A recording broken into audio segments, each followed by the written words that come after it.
perkenalkan, nama saya Alif Alimatul Amanah dari kelas 1B, Universitas 11 Maret Program Studi PGSD Kebumen. Jadi di sini saya akan menjelaskan tentang permainan tradisional yang ada di daerah saya. Saya akan mengambil salah satu permainan yang sering dimainkan oleh anak-anak yang berada di desa saya, yaitu gobak. Gobak merupakan salah satu permainan tradisional yang tersebar di berbagai wilayah di Indonesia dengan penyebutan yang berbeda-beda di setiap wilayahnya. Sejumlah literatur Belanda menyebutkan kata gobak sodor diambil dari go back through the door yang berarti menembus pintu. Penyebutan itu berasal dari orang-orang Indonesia yang sulit mengucapkan dalam bahasa asing sehingga menjadi gobak sodor. Terdapat fakta lain mengenai permainan ini. Salah satunya gobak sodor berarti bergerak bebas menggunakan tombak. Gobak berarti bergerak dengan bebas dan sodor berarti tombak. Penjabaran tersebut karena dahulu kala para prajurit Karab melakukan permainan yang bernama sodoran untuk melatih keterampilan berperang dengan tombak. Untuk sejarahnya sendiri, ada yang menduga bahwa permainan ini berasal dari Yogyakarta, tapi pada kenyataannya tidak ada informasi pasti mengenai dari mana sumber permainan ini berasal karena sudah berada di banyak wilayah di Indonesia yang memainkannya dengan nama yang berbeda-beda. Seperti di sini dinamakan dengan gobak. Tapi sebelum masuk ke permainannya, sebelumnya saya akan menjelaskan bagaimana cara bermain atau aturan-aturan yang ada di gobak. Aturan yang pertama yaitu tentang jumlah pemain. Jumlah pemain harus berjumlah genap, yaitu seperti 6, 8, 10, 12, atau seterusnya. Dan semua jumlah anak-anak yang ingin bermain itu dibagi menjadi 2 regu. Biasanya dengan cara mencari lawan yang seimbang. Kemudian setelah mendapatkan lawan yang seimbang seperti dengan dilihat dari kelincahan, kecepatan berlari, dan lain-lain, maka mereka berdua akan sweet untuk menentukan siapa yang jaga duluan dan siapa yang harus berlari duluan. Semua pemain yang kalah dalam sweet tadi maka akan mendapatkan bagian untuk jaga, dan pemain yang menang maka akan mendapatkan bagian untuk berlari terlebih dahulu dan sampai ke titik akhirnya. Nah, untuk penjelasan cara bermainnya akan saya jelaskan di selanjutnya. Untuk lebih jelasnya bisa lihat video ini.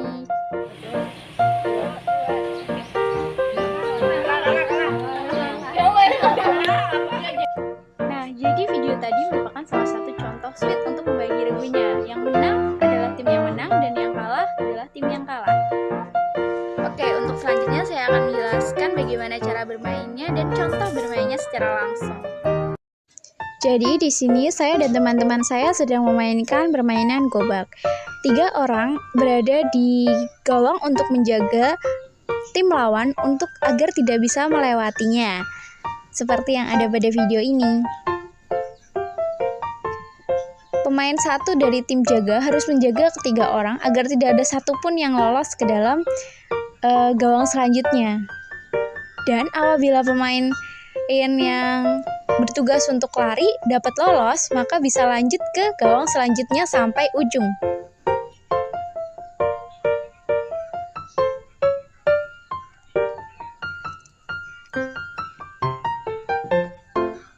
Apabila salah satu pemain terkena oleh penjaga, maka harus bertukar posisi menjadi penjaganya.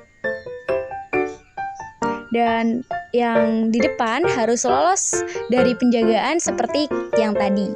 Jadi setiap kali terkena, maka harus bertukar tempat. Jadi pemain yang sedang ingin lolos sampai ke ujung tidak boleh terkena oleh pemain penjaga. Permainan ini sebaiknya dilakukan di tempat lapangan yang luas agar lebih efektif dan penjagaannya juga lebih luas sehingga kemungkinan terkena akan lebih kecil sehingga permainan akan lebih sulit untuk dimenangkan.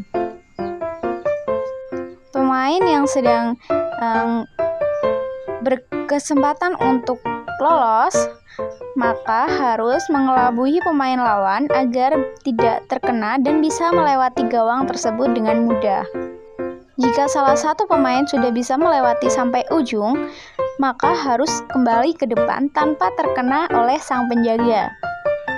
Apabila salah satu dari tim yang meloloskan diri sudah bisa sampai ke depan kembali tanpa tersentuh sama sekali oleh penjaga, maka tim tersebut mendapatkan 1 poin. Biasanya anak-anak memainkan ini sambil tertawa-tertawa dan bercanda dengan teman-temannya karena ini adalah melatih kelincahan dan juga kebersamaan. Kekompakan tim sangatlah diandalkan dalam permainan ini ya, karena tim yang kompak bisa mengelabuhi penjaga dengan mudah. Misalnya salah satu pemain ke kiri dan satunya lagi ke kanan, maka penjaga akan kebingungan untuk menjaga dua pemain tersebut, sehingga salah satu dari mereka bisa meloloskan diri dengan mudah. Penjaga pun harus dengan lincah menangkap setiap pemain yang ingin meloloskan diri, karena jika tidak, pemain lawan akan mendapatkan skor dengan mudah.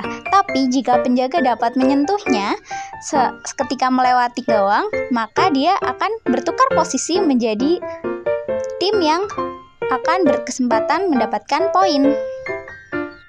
Permainan ini terlihat sangat menyenangkan, tapi saat memainkannya sangat sulit untuk bisa melewati penjaga dengan mudah, karena penjaga pasti akan menjaga gawangnya sebaik mungkin agar tidak kebobolan. Dari sengitnya persaingan antara dua tim ini, maka tidak akan mudah untuk mencari siapa pemenangnya dan membutuhkan waktu yang lama. Maka dari itu, biasanya permainan ini dimainkan di siang atau sore hari oleh anak-anak yang sedang bermain bersama di lapangan.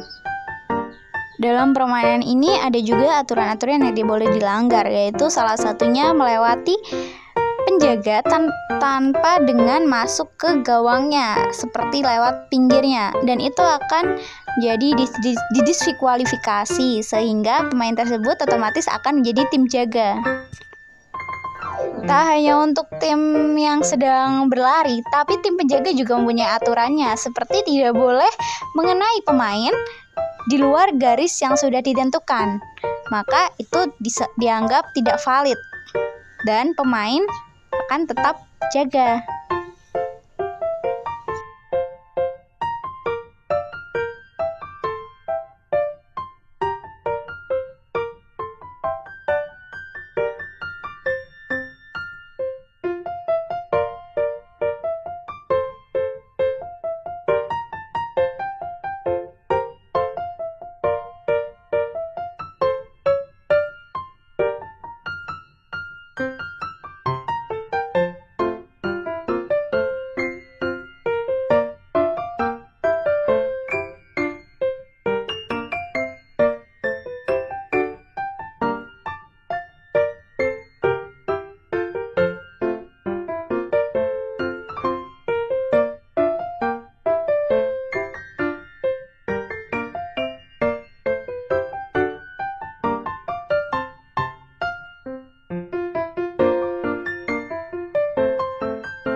Jadi itulah permainan tradisional gobak. Sekian dari saya, atas perhatiannya saya ucapkan terima kasih. Bye-bye.